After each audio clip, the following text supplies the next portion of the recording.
Clara Hayes expected an ordinary pickup when Dante Moretti's driver arrived for the Mafia boss's overcoat.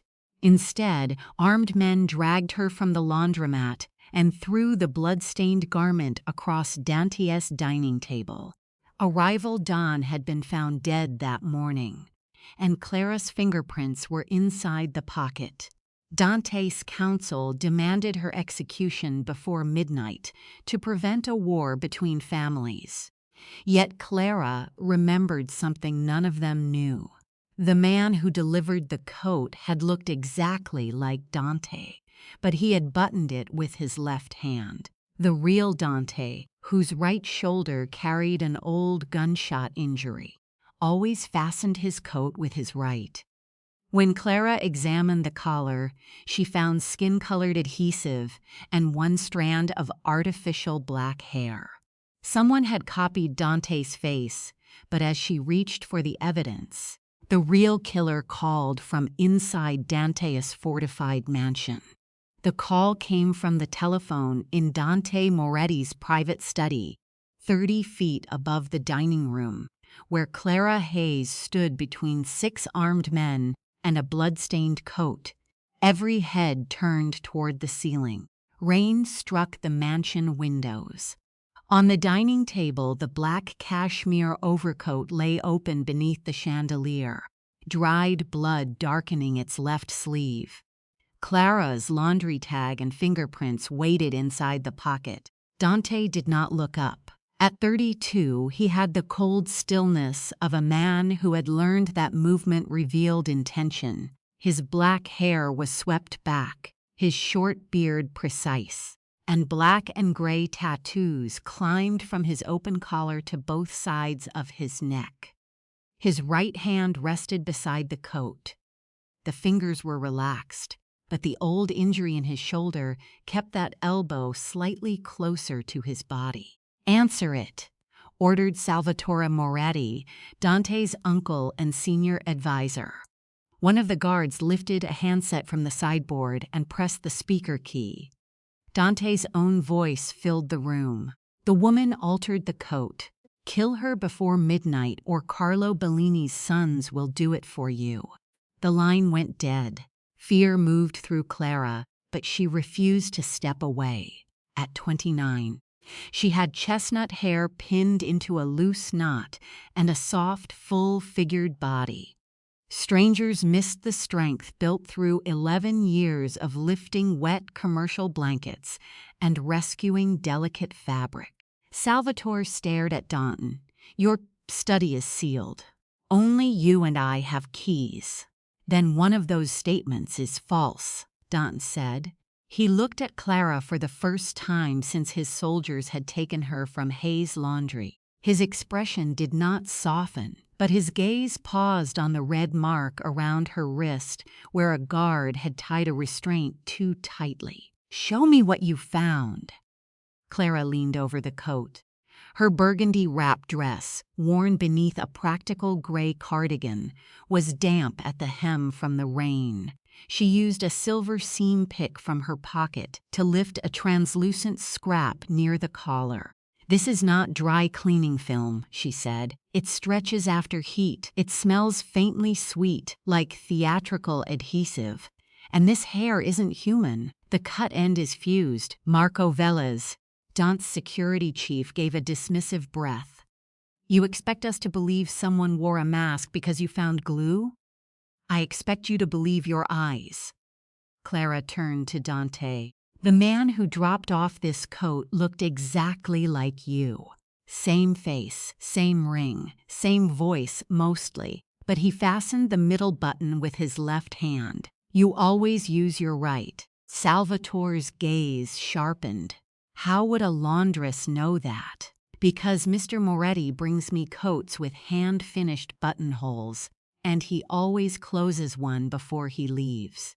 Because his right shoulder doesn't rotate far enough to reach the hanging rail behind him, but his hand works perfectly well in front of his body. Because observing cloth on people is my profession." Dante's eyes remained on hers. For 6 months, he had visited every Thursday before closing. He knew Clara kept the last hour quiet for her aunt. She knew he disliked scented detergent and never interrupted her customers. Their restraint had become a private language neither had admitted existed. Salvatore slapped the table. Carlo Bellini was shot at 8:15 this morning. Street cameras show Dante entering the hotel at 8:07 wearing this coat. Bellini's sons have given us until midnight to surrender either Dante or his accomplice. If we refuse, they begin with our riverfront cruise. I opened the laundry at 7, Clara said. The coat was delivered at 7:20. It stayed in my locked alteration room until your driver arrived at 5 this afternoon. Marco stepped closer, and you were alone from 7 until 9. That was the true action twisted into guilt. Clara had accepted a garment from a man she believed was Dante, handled it, and stored it beyond the view of her front camera because high-value clothing was never left on the public rack. Dante lifted the coat and examined the lining. "This isn't mine, your initials are inside it," Salvatore said. "Initials can be copied, so can a woman's story." Clara met the older man's stare. "Give me 10 minutes at my shop. I can prove whether this coat passed through my equipment this morning." Marco shook his head. "Her shop may already be cleaned out." "It hasn't been," Clara said. "The steam press keeps pressure marks that no camera records." "The answer is on the coat, not in a computer." A sharp crack sounded above them. Plaster dust fell from the ceiling. Then came 2 muffled shots from the direction of Dante's study. The dining room doors locked with a mechanical thud. The chandelier went dark. Emergency lamps washed the room in red. Marco drew his gun, but Dante caught Clara by the waist and pulled her behind the stone fireplace as bullets tore through the upper gallery railing. His movement was fast, his injured right shoulder held rigid as he shielded her with his left side. "Your double is inside the house," Clara whispered. Dante looked toward his uncle, who had disappeared behind the overturned table before the first shot. Then he saw the blood-stained coat was gone. "No," he said quietly. "Someone inside this house brought him in." The gunfire stopped after 11 seconds. Dante counted each one. When silence returned, he reached beneath the fireplace mantel and pressed a concealed catch. A narrow panel opened into an old servant's passage. He guided Clara through first, then turned and fired once at a shadow moving across the gallery. The answering shot struck stone near his head. "Marco," Dante called without raising his voice.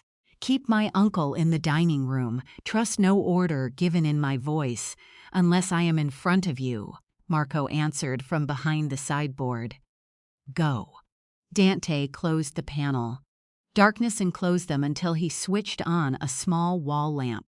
The passage smelled of dust and cold brick. Clara's breathing sounded too loud to her own ears. "You saved me," she said. "I preserved the only witness who noticed the difference." The words were hard. His hand at the small of her back was not. It remained there until the passage widened enough for them to walk side by side.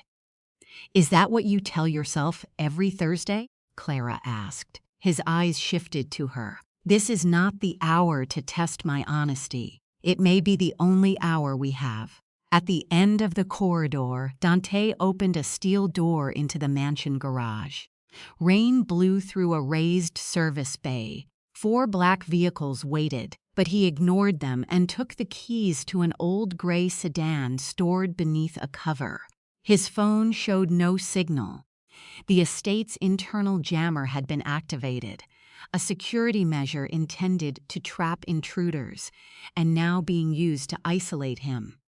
He removed his suit jacket, revealing more ink along his forearms beneath his rolled shirt sleeves, and wrapped the jacket around Clara's shoulders. "The Bellinis will watch the main road," he said. "There's a maintenance exit through the orchard. My aunt is at the laundry. You said you were alone this morning. She comes in after lunch. Evelyn will stay until I return, even if every window breaks." Dante started the sedan. "Then we bring her out." The maintenance track took 12 minutes. Dante used narrow farm roads while Clara watched the set of his jaw each time his right hand turned the wheel. He was in pain, though he would have denied it. "The man who delivered the coat," he said. "Describe what you saw before the face." She closed her eyes. "Your height, your build, close enough beneath a coat. Black gloves." He kept his chin slightly down. "He smelled like your cologne over something medicinal. When I asked whether your shoulder was worse, he said it was fine. You would have said it was none of my business. Probably, definitely." For a second, something almost warm moved through his gaze. Then it vanished. They reached Hayes' Laundry at 7:28. The metal security gate was halfway down, and the front window had been smashed. White sheets stirred on the racks behind the broken glass like frightened ghosts. Clara was out of the car before Dante could stop her. "Aunt Evelyn!" He caught her at the doorway. "Wait." They listened. A dryer turned steadily in the rear. From behind the counter came 3 slow knocks. A pause, then 2 more. Clara exhaled our safe signal. Evelyn Hayes emerged holding a can of laundry starch like a weapon. At 68, she was small, silver-haired, and furious. Those men ruined the blue machine. Clara embraced her. Dante looked away, giving them a privacy none of his soldiers would have expected. Evelyn recognized him after a moment. "Thursday man. You owe her a new window. I owe her more than that." They moved Evelyn upstairs and called Mrs. Alvarez, who took her through the connected rooftop door. Clara had washed the woman's restaurant linens on credit during a winter closure. The block's ordinary loyalty accomplished what armed men could not. In the alteration room, Clara set the suspect coat beneath a bright inspection lamp. The room was narrow but exact. Pressing table, sleeve board, jars of buttons, numbered brass hooks, paper ledgers, and a steam cabinet built before digital controls became fashionable. "I don't wash cashmere in a machine," she explained. "I spot clean it, steam it on a form, and brush it while warm. Every press leaves a temporary direction in the nap." She angled the light across the back of the coat. The fibers leaned downward. Her steam form pushed them outward in a faint fan. "This coat never went on my press." Dante touched the cloth without disturbing it. "Can anyone else confirm that?" "The real coat can." Clara opened the locked cabinet where the garment had been stored. It was empty, but a single black button lay beneath the lowest shelf. She picked it up with tweezers. Its back bore a shallow diagonal scratch. "Your real coat lost this button last month. I replaced it, then marked the spare so I'd match the angle of the stitching. Whoever cleared this room took the real coat but missed the spare." The shop lights died. A bottle shattered in the front room. The smell of gasoline rolled beneath the alteration room door. Dante pulled Clara behind the steam cabinet as orange light rose beyond the frosted glass. Someone had not come to steal evidence. Someone had come to burn the only place capable of distinguishing it. Clara reached for the steam cabinet's emergency valve. Dante caught her wrist. "What are you doing? Making it rain." She turned the valve. Pressurized steam screamed through the overhead release line, triggering the old heat-sensitive sprinklers above the pressing area. Water burst across the ceiling. It would not reach the fire in the front room, but it soaked the wooden door and bought them seconds. Dante kicked open the rear delivery exit. A masked man waited in the alley with a pistol. Dante struck the weapon aside with his left forearm and drove the attacker against the brick wall. His injured shoulder limited his follow-through. The man tore free and ran toward a waiting motorcycle. Clara seized a wheeled laundry cart and shoved it down the sloped alley. The cart struck the motorcycle's rear wheel before the rider could mount. He fell, scrambled up, and escaped through a gap between buildings, leaving the bike and a black delivery bag behind. "Remind me never to stand downhill from you," Dante said. "You'd have to admit I was useful first. I admitted that when I chose you over the coat." The fire consumed the counter and scorched 2 racks before the sprinklers, and a neighbor's extinguisher controlled it. Clara stared at the hand-painted sign her father had hung. Half of Hayes had blackened away. Dante approached without touching her. "I can replace everything. That isn't the same as saving it." He accepted the rebuke. His wrong decision had brought the threat here. For months he had used her shop precisely because it appeared separate from his world, never asking whether his quiet visits made it visible to his enemies. "No," he said, "it isn't." Clara turned from the sign. "Then help me save what matters." The paper customer ledgers were stored in a fireproof cabinet. The morning page showed the 7:20 drop-off, written in Clara's hand. 1 black men's overcoat, rush service, collected by Moretti driver, no signature, because the false Dante had told her to charge the standing account. The motorcycle's delivery bag contained 2 folded uniform jackets, a bottle of clear solvent, and a bundle of blank garment labels. The jackets belonged to Bright Stage Costume Supply, a theatrical rental company 3 neighborhoods west.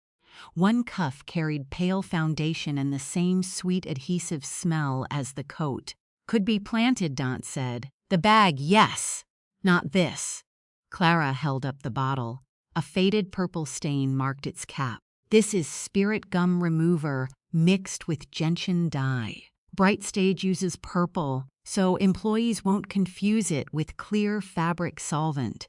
They send costume linens to me during festival season." "Who owns the company?" "Mara Quinn. She used to design prosthetics for touring shows. She stopped taking my calls 3 weeks ago, after asking whether industrial silicone could survive steam." Dante's phone regained service. A message from Marco read, "Salvatore safe. Intruder gone. Coat missing. Council moved to Moretti Club. Vote at midnight. Carlo Bellini's death threatened war over the riverfront docks. Under the family's compact, an accused boss could be suspended. A wartime regent would control the Moretti soldiers' territory and negotiations." "Your uncle?" Clara asked. "He is the eldest eligible advisor, and he has the only other key to your study." Dante's face remained still, but his jaw tightened.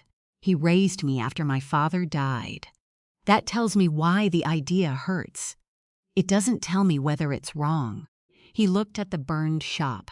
"Salvatore kept this family alive when I was 19. He could have taken power. Then maybe he didn't need it." Then at 8:10, Mrs. Alvarez called down from the apartment. 2 dark SUVs had entered the block from opposite ends. Bellini soldiers were asking for Clara by name. Dante took the motorcycle keys from the fallen rider's bag, but Clara shook her head. "They'll watch every road." She opened a floor hatch behind the commercial washers. During Prohibition, the building had been connected by a coal tunnel to the old bakery next door. Clara used it now to reach the restaurant basement, where Mrs. Alvarez's son kept a delivery van. Before leaving, Clara tore the ledger page free, sealed the button and adhesive scrap inside separate plastic garment sleeves, and put them in the inner pocket of Dante's jacket. She kept the purple-capped solvent in her own bag. "If we're stopped," she said, "they search me first. They think you carry the important things. And if they take you, then you decide whether I am a witness or a woman. You have watched through a laundry window for 6 months." His gaze lowered briefly to her mouth before returning to her eyes. "I decided in the dining room. I have not decided what that choice will cost me." They crossed the tunnel as men entered the ruined laundry above. At the bakery basement door, Dante received another message from Marco. Security had found a body in Dante's study. The dead man was wearing Dante's face. Mrs. Alvarez's delivery van smelled of garlic, flour, and wet cardboard.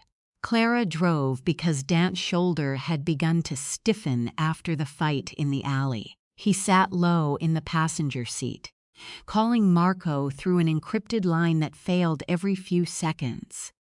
The body in Dante's study had been shot after death. Its false face lifted near one ear. Marco sealed the room while Salvatore demanded the corpse as proof the impersonator was dead. "Don't move it," Dante said. "Photograph the room, the body, and everyone who approaches." "Your uncle says delay looks like guilt," Marco replied. "Then let him think I am guilty." They reached Bright Stage Costume Supply at 8:36. The warehouse occupied a former cinema, its marquee stripped of letters. The front entrance was chained, but Clara knew the delivery gate.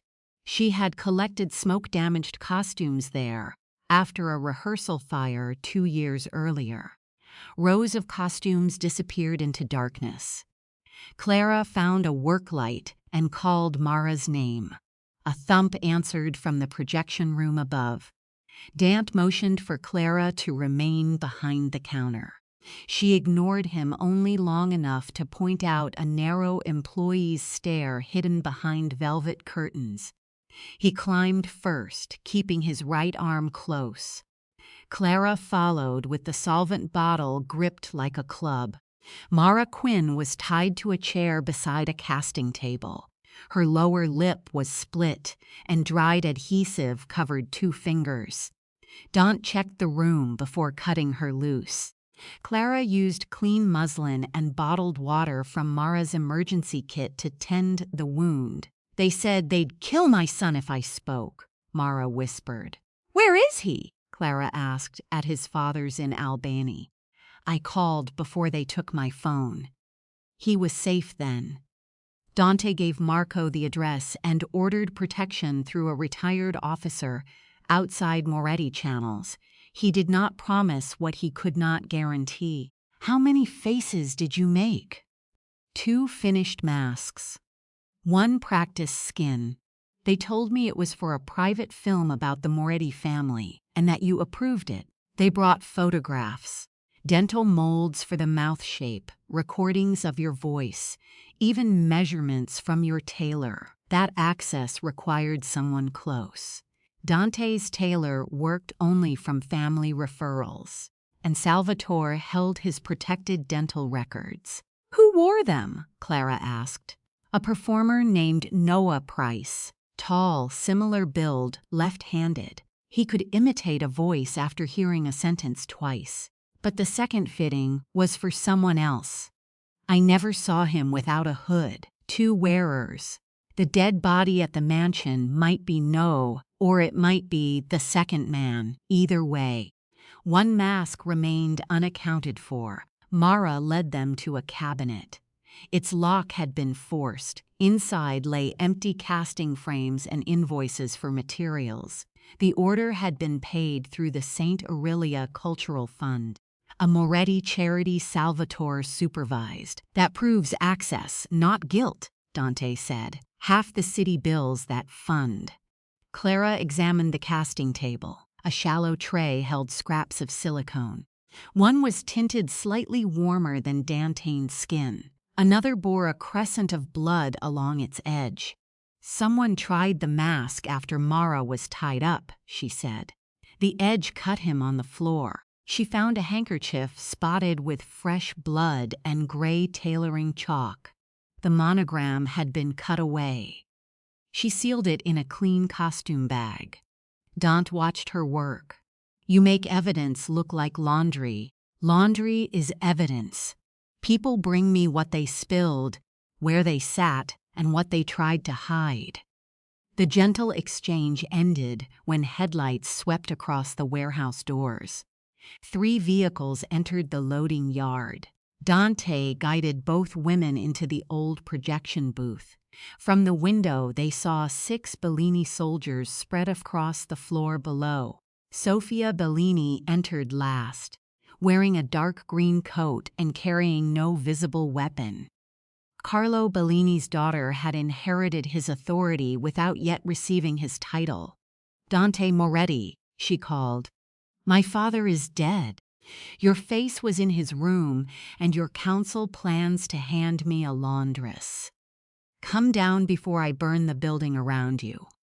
Clara looked at Dante. She sounds reasonable compared with your family. Her father taught her to offer one peaceful sentence before violence, then answer it. Dante stepped into view with empty hands. Clara followed before he could order otherwise, holding the clear bag with the adhesive sample. Sofia's soldiers raised their guns. I am Clara Hayes, she said. Your father's killer wore Dante's face. I can prove the coat was switched, and the woman who made the mask is upstairs. Sofia's expression changed only when Mara appeared. I will hear you for 5 minutes. If you lie, midnight comes early. Before Clara could begin, a shot broke the projection window. Mara fell, blood spreading across her sleeve. The shooter had fired from inside the warehouse. Dante knocked Sofia behind a costume rack as a second bullet struck the counter. Bellini soldiers fired toward the catwalk. Clara dragged Mara behind a stack of scenery flats and pressed folded muslin against the wound. It went through. Mara gasped. The bullet had crossed the fleshy outer part of her upper arm. It bled heavily but had missed bone. Clara held pressure while Sofia ordered one soldier to call an ambulance from a clean phone and another to seal the exits. Dante moved beneath the catwalk, tracking footfalls above. He saw a figure in a long black coat reach the rear stairs. The man turned just enough for the work light to catch his face. Dante's face. Sofia saw it too for one stunned second. Everyone watched the copy descend. That hesitation was what the impersonator needed. He threw a smoke canister between the costume racks. Gray vapor swallowed the aisle and sprinkler alarms began to howl. Clara knew the building's layout better than the gunman. The old orchestra exit leads to the alley, she shouted. He'll pass the dye room. Dante followed her into the dye room. A figure struck Clara from behind a curtain, knocking away the solvent. Dante seized him, but the attacker struck his injured shoulder and broke free. Clara saw the purple-capped bottle roll beneath a work table. She kicked it forward. Solvent splashed across the attacker's polished shoe. He slipped, caught himself with his left hand, and left a bloody print on the white floor where the cut mask edge had injured him. Dante reached him, but the man pulled a fire lever. A steel safety curtain dropped between them, separating the dye room from the stage. By the time Dante forced open the side hatch, the alley was empty. He returned to Clara, anger visible only in the rigid line of his mouth. Are you hurt? Bruised. Mara needs us more. You ran toward him. I ran toward a room I understood. And if he had shot you, then your witness would have become a woman again? His restraint cracked, not into shouting but into a quiet admission. You have not been only a witness since before tonight. That is precisely the problem. The ambulance arrived under Bellini guard. The bloody handprint was photographed and sealed by a retired crime scene technician loyal to Carlo. It gave them a trace but no name for comparison. Sophia listened while Clara explained the counterfeit coat, the artificial hair, the 2 masks, and the charity payment. Dante added the access to his measurements and records. He did not accuse Salvatore. Your uncle is about to become regent, Sophia said. Say the thought aloud. A thought is not proof. My father died because someone counted on your loyalty to Salvatore lasting longer than the truce. Marco's photographs showed the corpse wore the practice mask. Beneath it was Elias Trent, a missing security guard killed before Carlo and hidden in the wine room until the dining room attack. The body was not the impersonator. It was a false ending planted for the council. Another photograph showed a scrape of warm-toned silicone beneath Elias's fingernail. He had fought someone wearing the second mask before he died. We have until midnight, Clara said. What happens if Salvatore wins the vote? He receives command codes for every Moretti crew and authority to sign a war settlement, Dante answered. Sophia understood first. He offers me the killer after the vote. He offers you me, Dante said. Then he controls my family whether you execute me or imprison me. Sophia paced between racks of abandoned costumes. My brothers will accept that. They want blood more than truth. I can delay them until 11:30, no longer. Gray chalk marked the jacket cuff, matching the color Mara reserved for body molds. The handkerchief we found came from whoever had the second fitting, she said. It has his blood and chalk from a body mold. If Marco can compare that blood with people inside the mansion. I cannot order my family to provide samples based on a handkerchief, Dante said. You don't need everyone. You need the person who cut his face trying on the mask. Sophia studied Dante. Salvatore had a bandage near his left ear when he met my brothers this afternoon. The room became still. Dante remembered Salvatore turning his right side toward the light, disappearing before the shots, then emerging while Dante's copied voice came from upstairs. He wore one mask, Clara said. Noah Price wore the other. They gave each other alibis. It was the main reversal. The old advisor had not merely hired a copy. He had become one. Dante looked toward the rain beyond the loading doors. Then Salvatore can walk into the council as himself, while Noah appears somewhere else as me. We need both men before the vote. Sophia offered 6 soldiers. Dante accepted 1 driver, unwilling to turn a Moretti succession fight into a Bellini occupation. At 9:30, Marco sent one final image before his connection died. A council packet placed at every chair. The cover authorized wartime regency and dance surrender. It had been printed at 4 that afternoon, more than 3 hours before Clara was brought to the mansion, and before Salvatore claimed to believe the coat might be counterfeit. Someone had prepared the verdict before hearing the evidence. They returned above Hayes' laundry, the place Salvatore believed destroyed. Mrs. Alvarez watched from her kitchen while her son guarded the coal tunnel. Clara changed into a fitted white blouse and dark trousers, cleaned soot from her face, and found Dante attempting to bandage his shoulder with one hand. "Sit," she said. "It is an old wound. Tonight made it a new one." There was no blood or numbness, but his range of motion had worsened. She wrapped at the joint and made him test his fingers. "You need a physician when this is over. When this is over, several people will need one. That is not agreement. It is the closest available version." Clara tied the bandage. Her hands paused against his warm skin, where the tattoos crossed his upper chest. The kitchen seemed smaller around them. "Why did you come every Thursday?" she asked. "My driver could have collected the clothes." "That isn't an answer." "Your shop was quiet. You spoke to me as if I were difficult rather than dangerous. And you never asked for anything. Maybe I wanted something you didn't know how to give." His left hand settled gently at her waist. "Name it." The telephone rang before she could. The caller was Owen, Mara's costume runner. Clara recognized his voice. He gave them Noah Price's rehearsal address and warned that Noah would leave on the 10:40 train. Dante watched her write it down. Who else knows this number? Customers.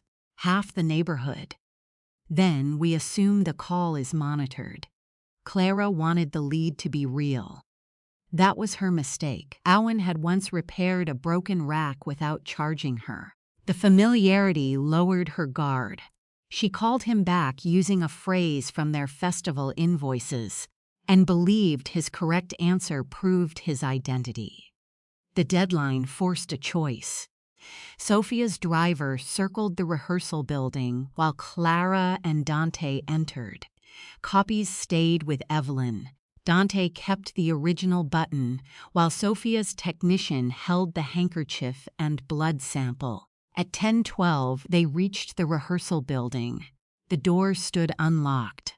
A single work lamp illuminated a chair, a mirror, and a perfect silicone copy of Dante's face. No Price sat tied to the chair without the mask. He was alive, bruised, and terrified. "Salvatore made the call," he said. "He has Owen. He made me kill Bellini, but I didn't know who the target was until we entered the hotel," he said. "My daughter would disappear if I refused." Dante approached slowly. "Where is the second mask?" "Salvatore took it. He plans to wear it at 11. He'll be seen attacking the Bellini convoy as you while he is supposedly inside the council. That starts the war even if the vote fails." The mirror behind Noah shattered. Gunmen opened fire from the dark rehearsal hall. Dante pulled Clara behind a concrete pillar. The work lamp burst, and the room filled with muzzle flashes. Sophia's driver rammed the rear door with the car, creating an exit, but Noah was still bound in the open. Clara saw a rolling wardrobe rack beside the pillar. She released its brake and pushed it across the floor. Heavy wool costumes absorbed the first shots and carried the rack between Noah and the gunman. Dante used the moving cover to reach him. They freed Noah and retreated toward the car. A bullet grazed Dante's left side below the ribs. He stumbled but remained standing. Clara pressed her folded cardigan against the wound as they crossed the threshold. The driver accelerated before the doors closed. Noah lay on the floor, breathing in short, panicked bursts. Behind them, the rehearsal building erupted in fire, not an explosion, but a fast line of flame fed by solvent deliberately poured along the stage. Clara kept pressure on Dante's side. The wound was shallow, yet blood soaked the cardigan. His face had gone pale beneath its controlled expression. "You knew the call might be bait," she said. "You came because I believed Owen. I came because we needed. Noah, you came because you didn't want me to go alone." He did not deny it. Noah lifted his head. "There is one more thing.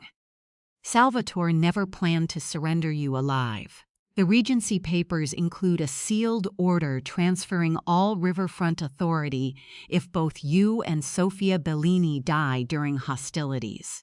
The plan was no longer only a frame. At 11, Salvatore intended to wear Dante's face and kill Sofia.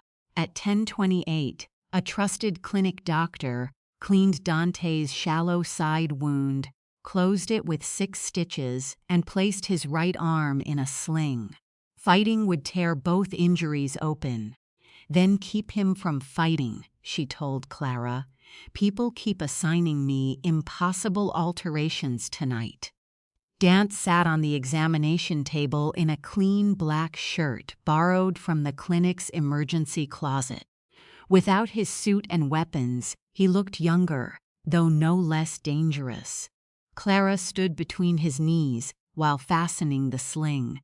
His left hand rested against her hip, not possessive, simply steady.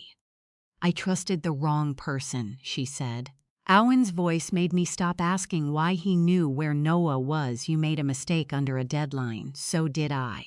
Which one believing? Salvatore's past loyalty guaranteed his present loyalty. "Keeping my visits to your shop secret, because I thought secrecy protected you. Letting my family believe. Fear was the same as order. Choose one." Clara looked at the man beneath the authority. "If we survive, I won't become a room you visit only when no one is watching. If we survive, you will choose every room." He kissed her then, with restraint that made the contact more intimate, not less. It lasted only a few seconds. There was no promise that danger had turned into safety, but there was finally honesty in the space between them. After confirming his daughter was safe. "No," explained the rehearsal.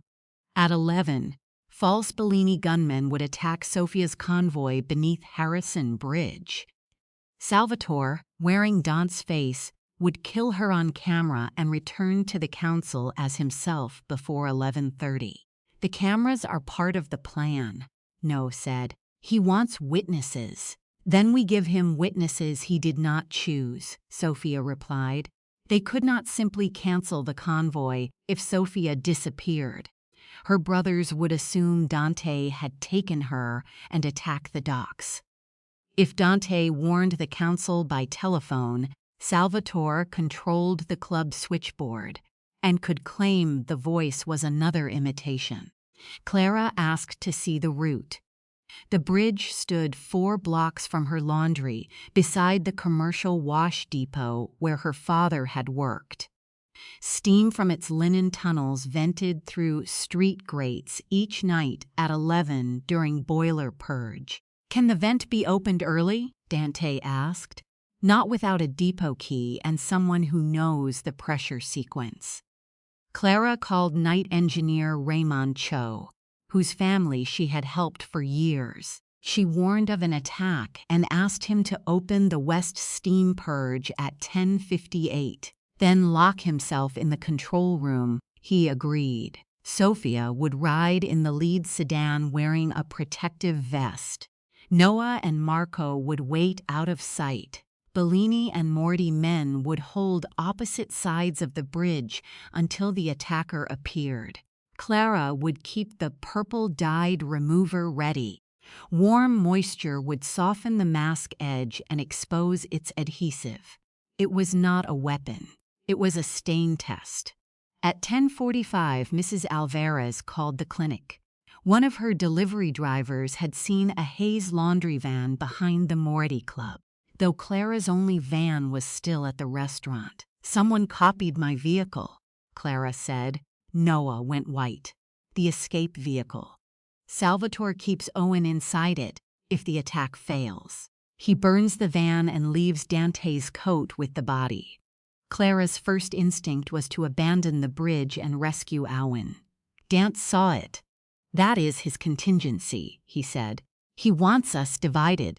Owen trusted me enough to teach me the invoice phrase they forced him to use. I will not leave him in a van, nor will I." Marco takes Noah to the bridge. Sophia continues as planned. "You and I intercept the van at the club loading lane," Sophia objected. Without Dante physically present, Salvatore could escape the bridge. Dante removed the Morty signet ring from his finger and handed it to Marco. "My men know the order attached to this ring. If a man wearing my face attacks Sophia, take him alive. If he reaches for a weapon, protect her first." It was a costly surrender of personal command to a subordinate and a rival family. the opposite of everything Salvatore had taught him. Marco closed his hand around the ring. "I won't fail you. Do not protect me," Dante said. "Protect the truce at 10:52. Clara and Dante left for the Morty Club in Mrs. Alvera's flour-dusted van. Rain had slowed to a mist. Midnight was 68 minutes away. The Morty Club occupied an old courthouse. Clara had collected its linens every Monday for 4 years and knew the loading lane, broken camera, and laundry door that stuck in wet weather. At 10:59, the counterfeit Hayes van rolled from the club garage. Clara followed at a distance. Through the rear window, she saw a hanging rail loaded with black garment bags. One bag moved against the turn. "Owen is inside," she said. Dante called Marco. The bridge operation had begun. Sofia's convoy was 2 minutes away, and a duplicate Moretti sedan waited beneath the tracks. Salvatore could not be both drivers. He had delegated one half of the plan. "Who is wearing my face?" Dante asked Noah over the call. "I don't know." Salvatore trained another man only in gestures. "He never let me see him." That was the counter-twist. Salvatore had used the second fitting for a disposable attacker, keeping himself clean enough to chair the council. The counterfeit van turned toward the river instead of the bridge. Clara accelerated and drew alongside it at a red light. Dante saw the driver.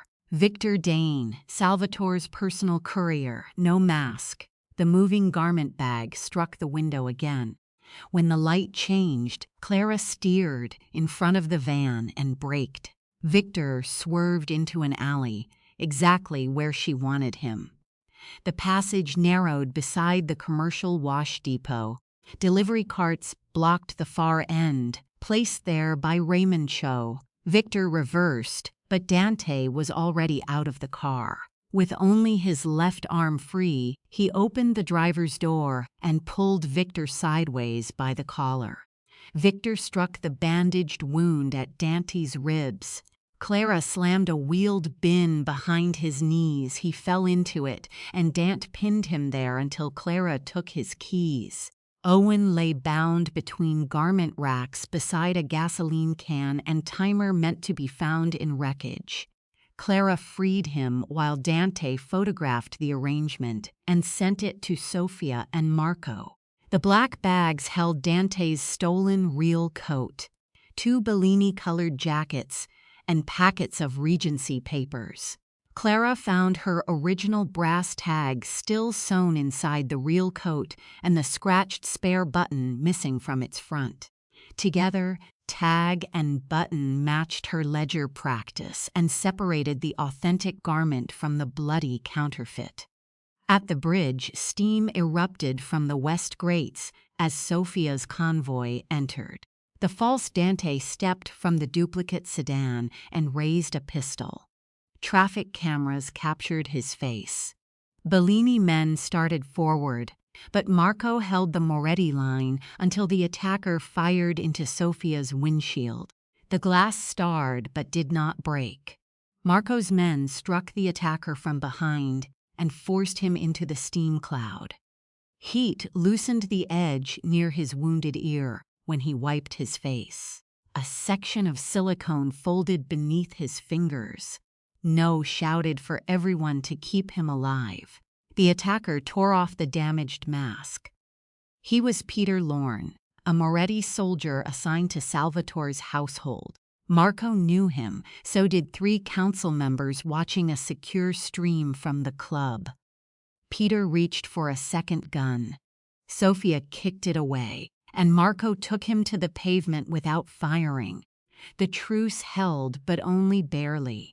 Dante listened to the report beside the counterfeit van. His face remained controlled, yet Clara saw the weight of it. A man from his own household had obeyed an order to murder Sofia while wearing his face. "We have him," she said. "We have a soldier who will claim, 'I ordered him to impersonate me.' Salvatore will say, 'The bridge was my desperate performance.'" Owen, sitting on the van's step, held up Victor's unlocked phone. "Then you need this, the latest message from SM, ordered Victor to leave at 10:59 and burn the van, coat, and witness if intercepted." The number matched Salvatore's private line, but he still controlled the council room. At 11:18, the club bells began ringing.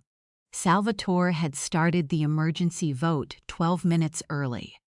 Clara looked at the racks, the real coat, and the laundry entrance standing open in the mist. He expects Dante Moretti to storm his own club through the front door.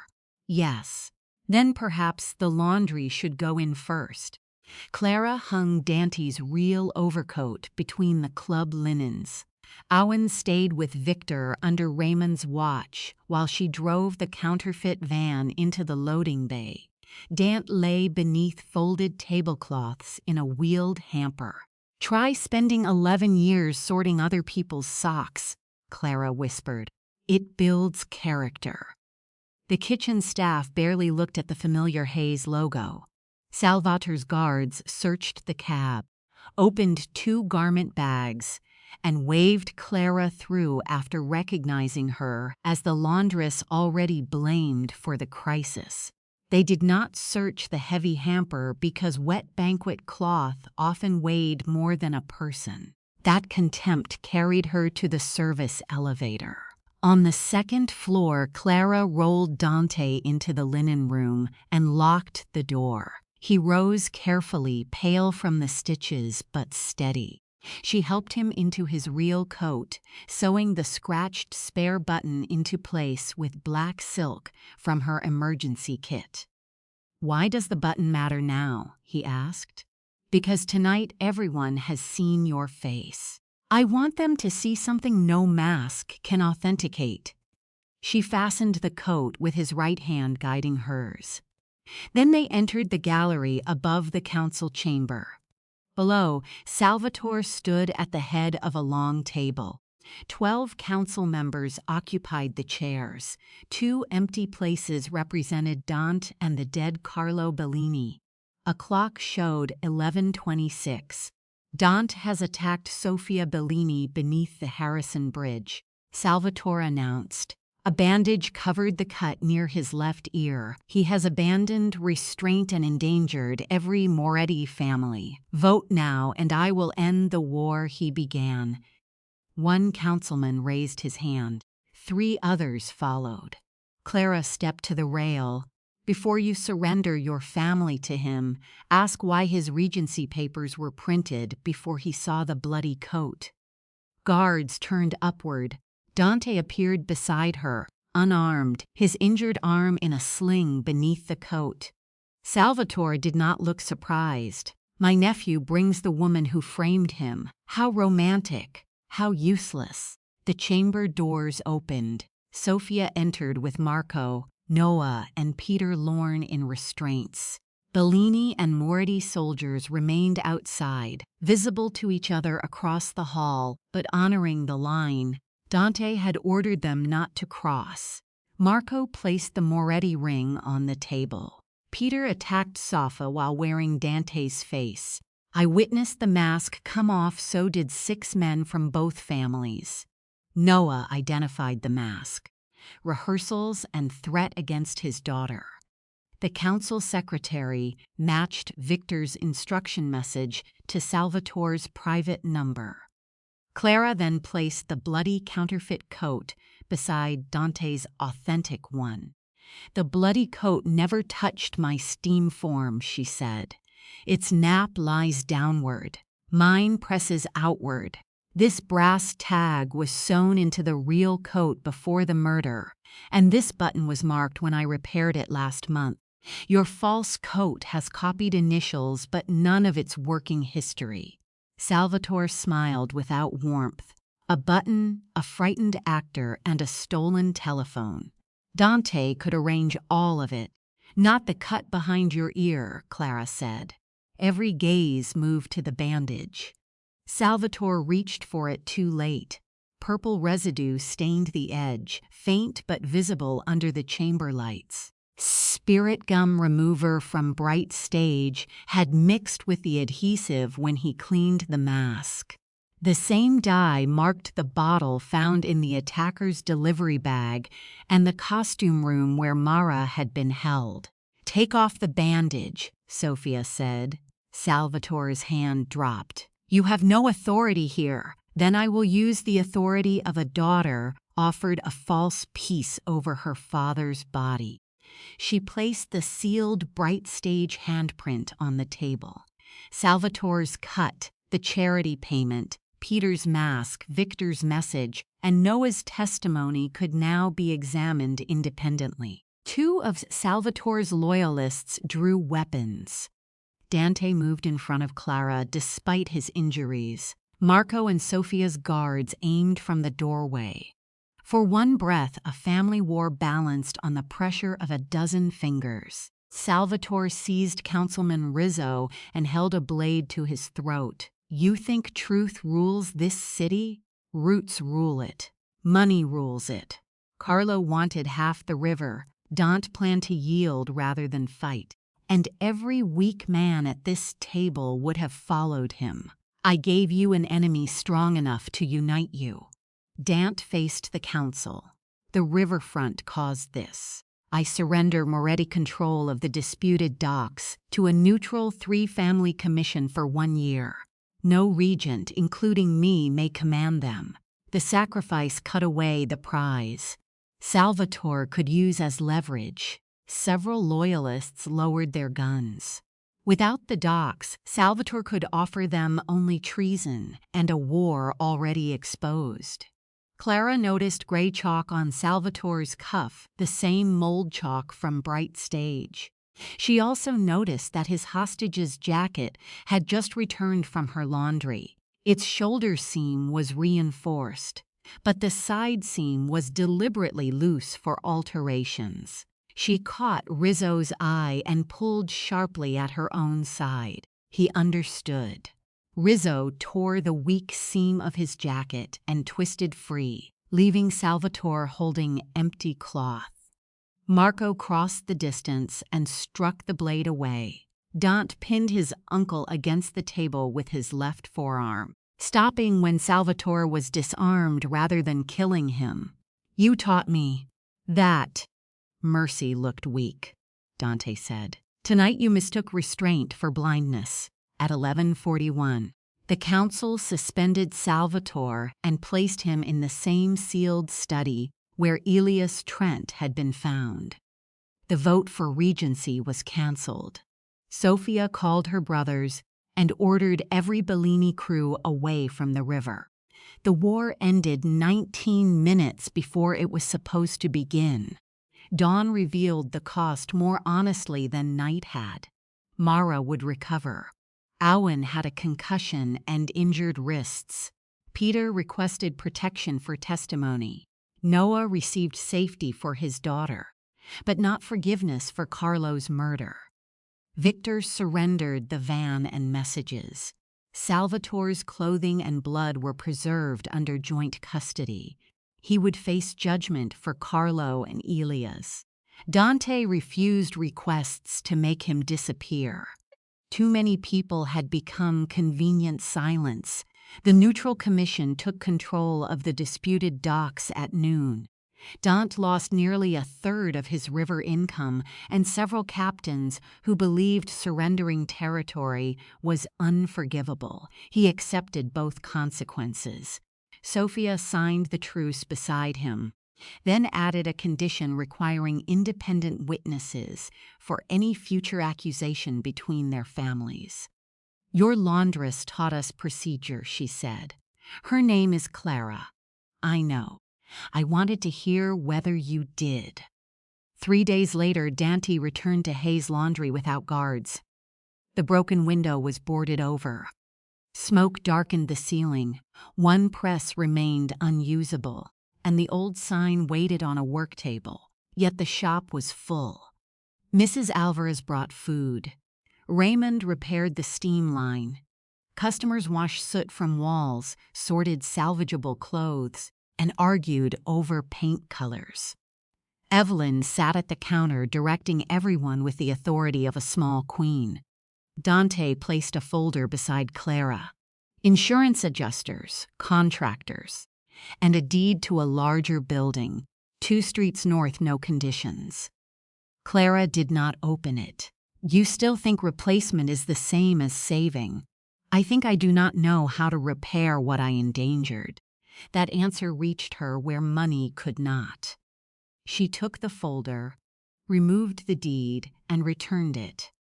You may pay the insurance difference for the damage your enemies caused, she said. The rest becomes a neighborhood fire fund administered by Evelyn and Mrs. Alvarez. You may also spend the next 6 Saturdays doing whatever Raymond tells you.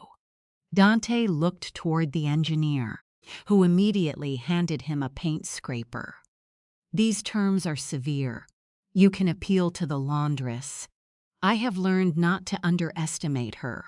Months later, testing matched Salvatore's blood to the handkerchief and the trace beneath Elias's fingernail. Fund records connected his office to the mask materials, confirming what Clara had first seen in thread, adhesive, and cashmere fibers. Dante remained a mafia boss, cold in public and dangerous to his enemies, but he dismantled the emergency rule, divided financial oversight among 3 captains, and kept the river truce when it cost him pride.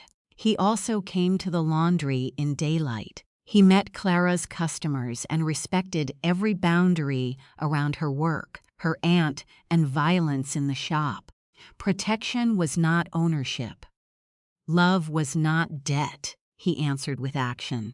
6 weeks after the fire, the restored sign went back above the door. The original letters remained, including the darkened edge no amount of sanding could remove.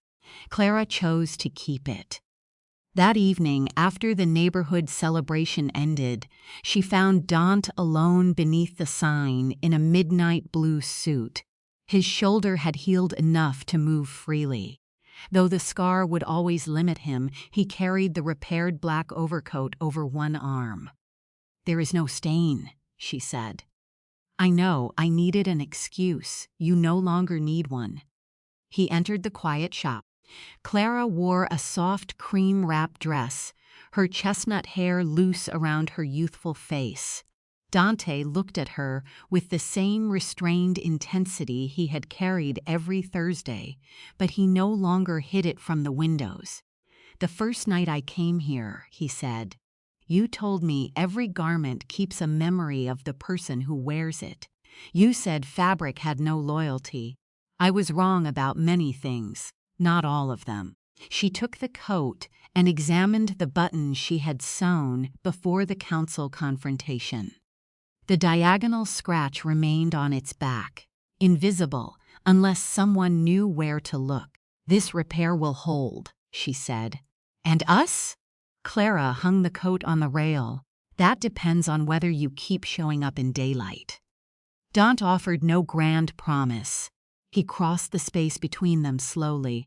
Giving her time to step away, she chose not to.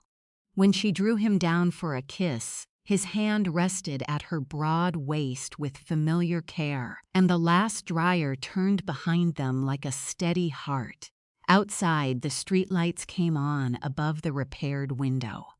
The shop was not new. It was scarred, functioning, crowded with the work of ordinary lives. It belonged to Clara exactly as it always had. This time, when Dante left his coat behind, he left his defenses with it.